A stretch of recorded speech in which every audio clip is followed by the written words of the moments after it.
Cold war. Cold war के बारे में पढ़ने से पहले हम पता करेंगे, थोड़े इसके बैकग्राउंड में जाएंगे कि कोल्ड वॉर स्टार्ट कब हुआ था। तो कोल्ड वॉर बेसिकली स्टार्ट हुआ था जैसे ही सेकेंड वर्ल्ड वॉर ख़त्म हुआ था। अब जैसे ही सेकेंड वर्ल्ड वॉर ख़त्म हुआ था तो बेसिकली दो मेन सुपर पावर्स रह गई थी पूरे वर्ल्ड में, जो थी यूएसए और यूएसएसआर। तो नेचुरली इनमें पावर राइवलरी होने लगी कि कौन सबसे ज़्यादा पावरफुल है और कौन ज़्यादा डोमिनेंट है। तो इनमें ना सिर्फ पावर राइवलरी थी, इनमें आइडियोलॉजिकल कॉन्फ्लिक्ट भी था। यूएसए सपोर्ट करता था capitalism, USA supported capitalism. Capitalism वैसे तो बहुत ही वास्ट सब्जेक्ट है, बट कैपिटलिज्म का वैसे मतलब होगा प्राइवेट ओनरशिप। कैपिटलिज्म बेसिकली जहाँ प्राइवेट ओनरशिप अलाउड हो, मतलब हर किसी की अपनी अपनी प्रॉपर्टी हो सकती है। और सोशलिज्म, यूएसएसआर सोशलिज्म सपोर्ट करता था। यूएसएसआर मतलब पब्लिक ओनरशिप, मतलब सारा चीज़ स्टेट का होगा और स्टेट उसको इक्वली अपने सिटीजन्स में डिवाइड करेगा। तो बेसिकली ये सिर्फ पावर कॉन्फ्लिक्ट नहीं था, ये एक आइडियोलॉजिकल कॉन्फ्लिक्ट भी था और ये डेंजरस था पूरे वर्ल्ड के लिए, क्योंकि यूएसएसआर और यूएसए इक्वली पावरफुल थे। अच्छा, अब यूएसएसआर और यूएसए इक्वली पावरफुल थे, फिर भी इन लोगों ने वर्ल्ड वॉर 3 नहीं किया, फिर भी इन लोगों ने कोल्ड वॉर किया। कोल्ड वॉर में बहुत सारे ऐसे पॉइंट्स आए थे जहाँ पे लगा था कि हाँ अब वॉर हो सकती है, शूटिंग्स हुई थोड़ी सी, बट एक्चुअली वो एक फुल लेंथ हॉट वॉर में एस्केलेट नहीं हुई। क्यों? डिटरेंस, इसको बोलते हैं रिलेशनशिप ऑफ डिटरेंस। जब आपको पता है कि आपके सामने वाले में आपको हर्ट करने की, आपको नुकसान पहुँचाने की क्षमता है, तो आप उससे हर्ट नहीं करते हो, ठीक है। तो उसी तरह यूएसए को पता था अगर यूएसए यूएसएसआर पर अटैक करता है तो यूएसएसआर में इतनी काबिलियत है कि वो यूएसए पर अटैक करे और यूएसए को नुकसान पहुंचाए। इसको बोलते, इसी वजह से इन दोनों में से किसी ने एक दूसरे पर डायरेक्टली अटैक नहीं किया। इसको बोलते हैं रिलेशनशिप ऑफ डिटरेंस। अब आगे हम पढ़ते हैं क्यूबन मिसाइल क्राइसिस। अच्छा, arenas of cold war. Arenas मतलब एरियाज, ऐसी कौन सी एरियाज ऑफ टेंशन थे कोल्ड वॉर में जिस टाइम पे पूरे वर्ल्ड को लगने लगा कि हाँ अब वर्ल्ड वॉर 3 होने वाला है, बट फाइनली वो नहीं होता है थैंकफुली। तो क्यूबन मिसाइल क्राइसिस एक ऐसा बहुत ही टेंशन वाला टाइम था जहाँ पे बेसिकली जो यूएसए है, यूएसए का जो मैप है, यूएसए ज्योग्राफिकली यूएसए के पास है क्यूबा। अब क्यूबा है, क्यूबा यूएसएसआर का अलाय है, अलाय दोस्त है, ठीक है। और क्यूबा एक छोटा सा देश है, छोटा सा देश यूएसए के पास है। अब क्योंकि वो ज्योग्राफिकली यूएसए के पास है तो यूएसएसआर को चिंता होने लगी कि कहीं यूएसए ओवरथ्रो ना कर ले क्यूबा को और क्यूबा पर कब्जा ना कर ले, ठीक है। तो इससे बचाने के लिए यूएसएसआर ने क्या डिसाइड किया कि हम लोग क्यूबा को अपना मिलिट्री बेस बना लेते हैं।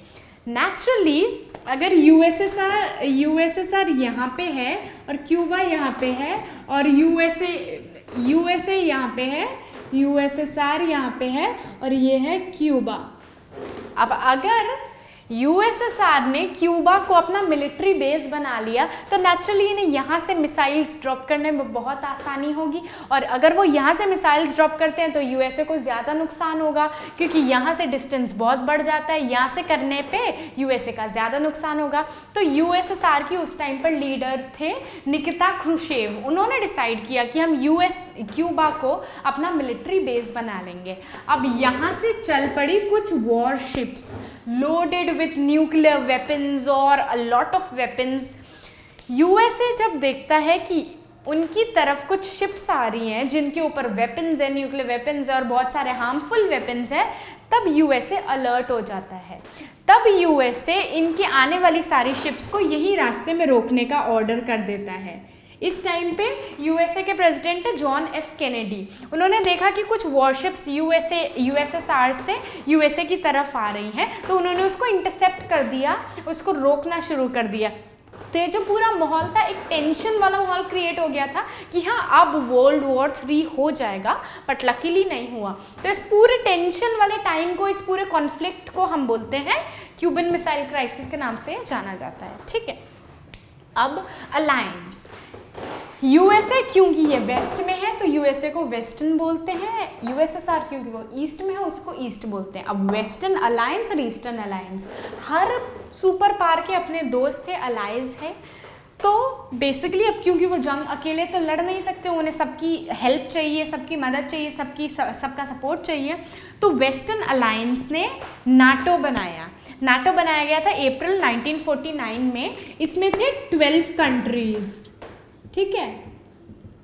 नाटो का फुल फॉर्म है नॉर्थ अटलांटिक ट्रीटी ऑर्गेनाइजेशन, ठीक है। नाटो का ये जो फॉर्मुलेशन था, ये ऑर्गेनाइजेशन बेसिकली था कि 12 कंट्रीज ने इसे साइन किया है, और इन 12 कंट्रीज में एक पे भी अटैक होता है तो वो पूरे 12 पे अटैक माना जाएगा और वो पूरे 12 उसका जवाब देंगे। मतलब इन 12 कंट्रीज में एक भी कंट्री पर अगर यूएसएसआर अटैक करता है तो वो अटैक माना जाएगा कि वो एक पर नहीं, वो पूरे 12 कंट्रीज पे किया गया और पूरे 12 कंट्रीज उसका जवाब देंगे। नाटो ने ये ट्रीटी बनाई अप्रैल 1949 में। उसके बाद नाटो ने साउथ ईस्ट एशिया और वेस्ट एशिया के साथ रिलेशंस अच्छे करे। फिर SEATO South East Asian Treaty Organisation और सेंट्रल ट्रीटी ऑर्गेनाइजेशन बनाया। ये बेसिकली ये वेस्टर्न अलायंसेस थे, ये वेस्ट को सपोर्ट करने वाले थे, जो वेस्ट के फ्रेंड्स थे, अलाइज थे। अब वेस्टर्न ने अलायंसेस बनाया तो ईस्टर्न भी अलायंसेस बनाएगा। ईस्टर्न ने नाटो के जवाब में उन्होंने वॉर्सो पैक्ट बनाया 1955 में। वॉर्सो पैक्ट का बेसिकली एक ही मोटिव था कि नाटो के फोर्सेस को काउंटर करना है, जो नाटो करता है उसको काउंटर करना है।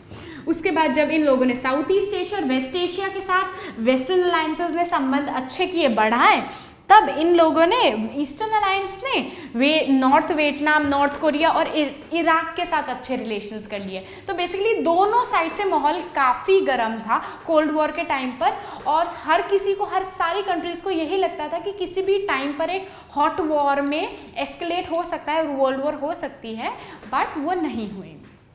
ऑलराइट।